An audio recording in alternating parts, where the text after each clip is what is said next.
Hello guys, आज हम explain करने जा रहे हैं डॉक्टर स्लम्प के एपिसोड 1। तो एपिसोड की स्टार्टिंग में देखा जाता है कि हमारी मेन लीड यानी डॉक्टर हान नेउल पेट पे हाथ रखे हुए हॉस्पिटल से बाहर आ रही होती है।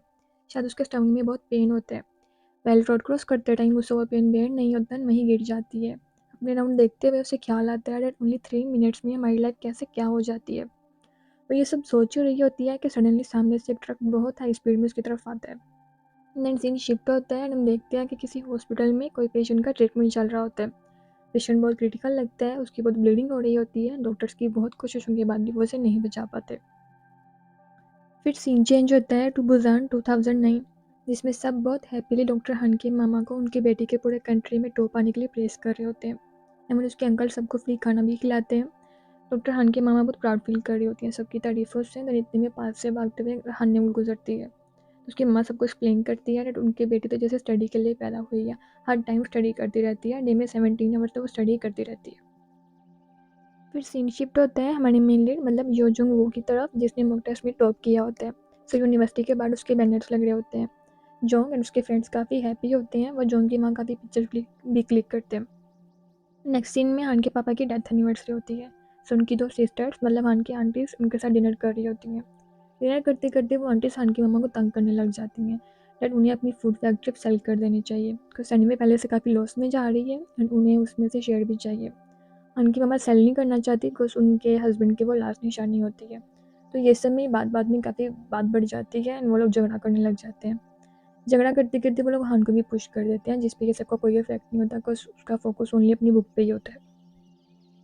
काफ़ी झगड़े के बाद फाइनली हानि रिट्रीट हो जाती है और अपनी मम्मा से कहते हैं फैक्ट्री सेल कर दें एंड सब पैसे लेकर सब शिफ्ट हो जाते हैं।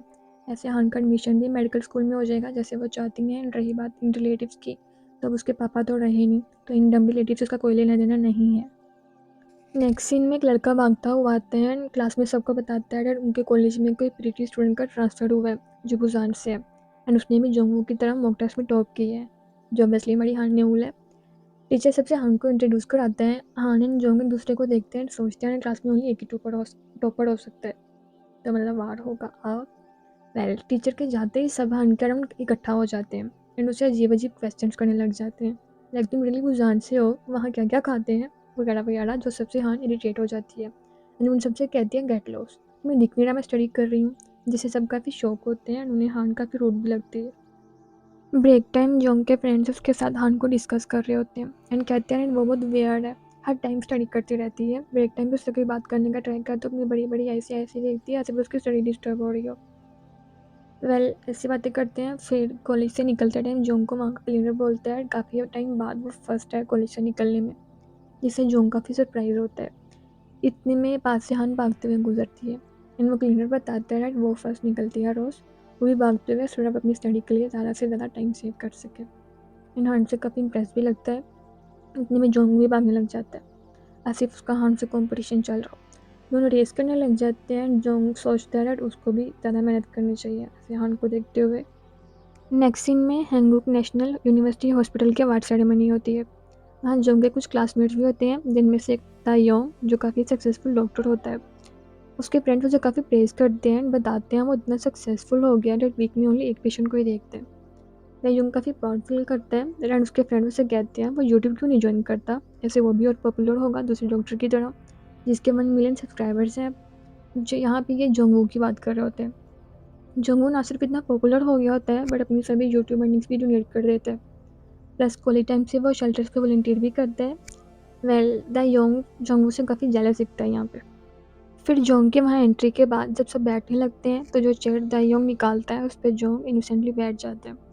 फिर जब वो वाइन ओपन करने लगता है तो जोंग अपना ग्लास आगे कर देता है, जिस पर द योंग उसे कहता है तुम कुछ ज़्यादा सेल्फ सेंटर्ड नहीं हो गए हो, वो चेयर मैंने अपने लिए निकाली थी एंड ये वाइन भी मेरे लिए थी। जिस पे जोंग उसे सॉरी कहता है, ऐसे वैसे भी उसने कुछ भी इंटेंशनली नहीं किया था। तायोंग उसे कहता है अगर तुम्हारा ऐसे ही सेल्फिश बिहेवियर रहा तो तुम्हें इसके लिए पनिशमेंट मिलेगी। फिर हम देखते हैं बेस्ट प्लास्टिक सर्जन का अवार्ड जोंग को मिलता है, जिस पे दायोंग को और ज़्यादा जायज़ फील होता है। नेक्स्ट सीन में जोंग अपने फ्रेंड्स के साथ सेलिब्रेट कर रहा होता है तो उसके फ्रेंड उसे बोलते हैं डेट इस ईयर के कॉलेज रियूनियन में उसे आना चाहिए।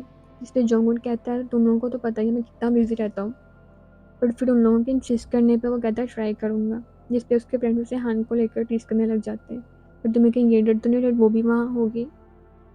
वगैरह वगैरह। फिर जोंग कहता है लास्ट टाइम उसका जस्ट यही सुना था डेट एग्जाम्स में उससे कुछ प्रॉब्लम हो गई थी, इस वजह से वो किसी और मेडिकल स्कूल में चली गई। उसके बाद उसका कभी कुछ नहीं सुना। और जितनी वो हार्ड वर्किंग थी, होप उसकी लाइफ में सब अच्छा ही जा रहा होगा।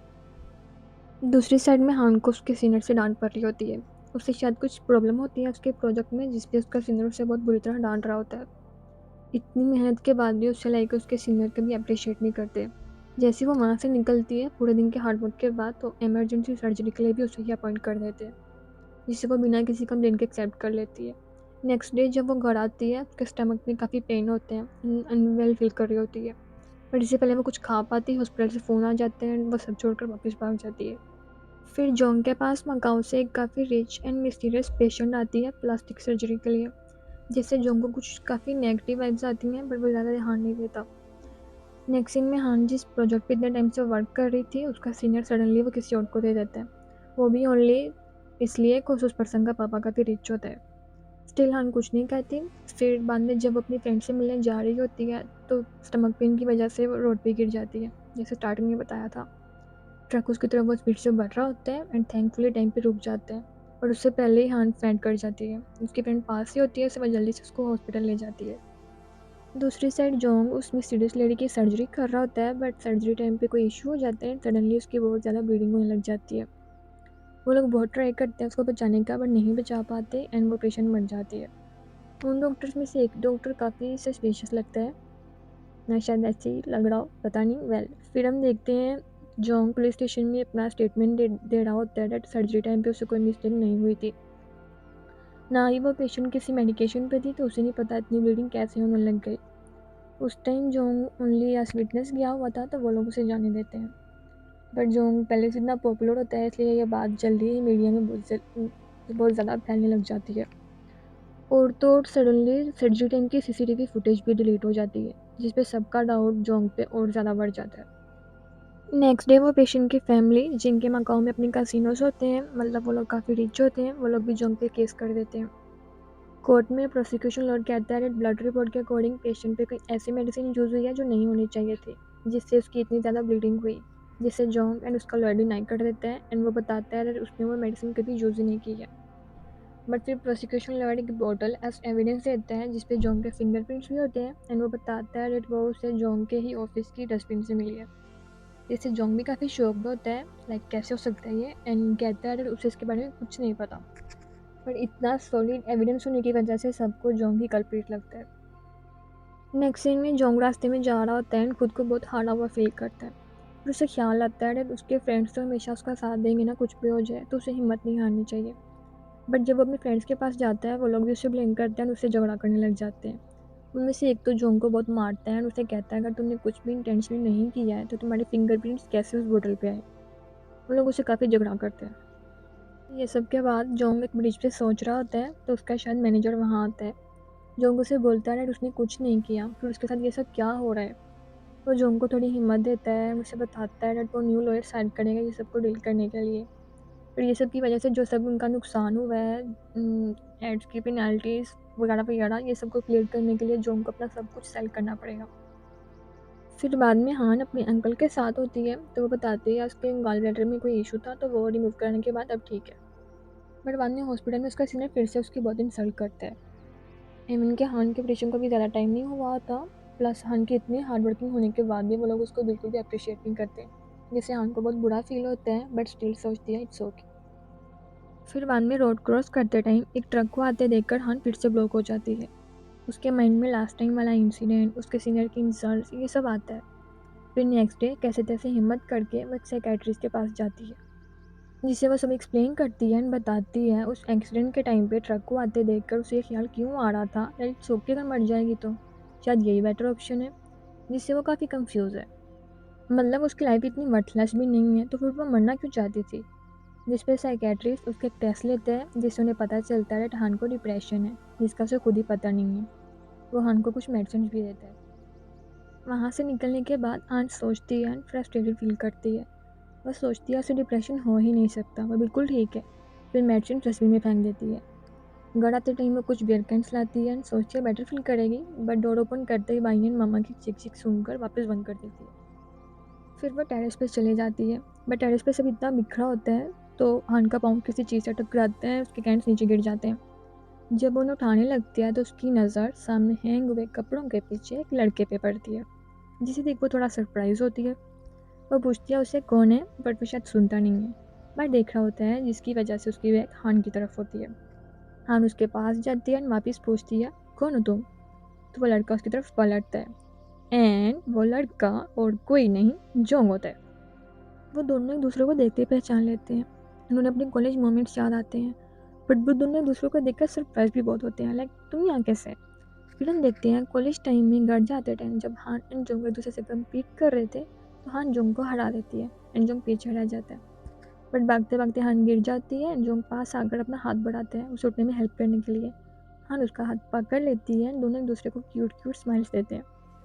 बट देन नेक्स्ट ही सेकंड हान सडनली जोंग का हाथ खींच कर उसे नीचे गिरा देती है एंड खुद उसके ऊपर से जंप करके भाग जाती है, लाइक उसे जस्ट जीतने की पड़ी होती है, जिससे जोंग टोटली लॉस फील करता है, like what the heck. Current scene में दोनों एक दूसरे को देखकर काफ़ी शौक में होते हैं। जोंग सोचता है वो गर्ल जिसे वो लाइक करता था, जिसे वो नफरत भी करता था, उसे फिर से मिली उसकी लाइफ के सबसे मुश्किल टाइम पे। हान सोचती है जिस लड़के को वो जस्ट हराना चाहती थी वही उसकी लाइफ के सबसे लोवेस्ट पॉइंट पर उसे मिला फिर से। एंड यही हमारे एपिसोड का एंड होता है। होप आप सबको हमारा एक्सप्लेन करना अच्छा लगे। इफ़ यस तो लाइक एंड सब्सक्राइब करना मत भूलिएगा। सायोनारा।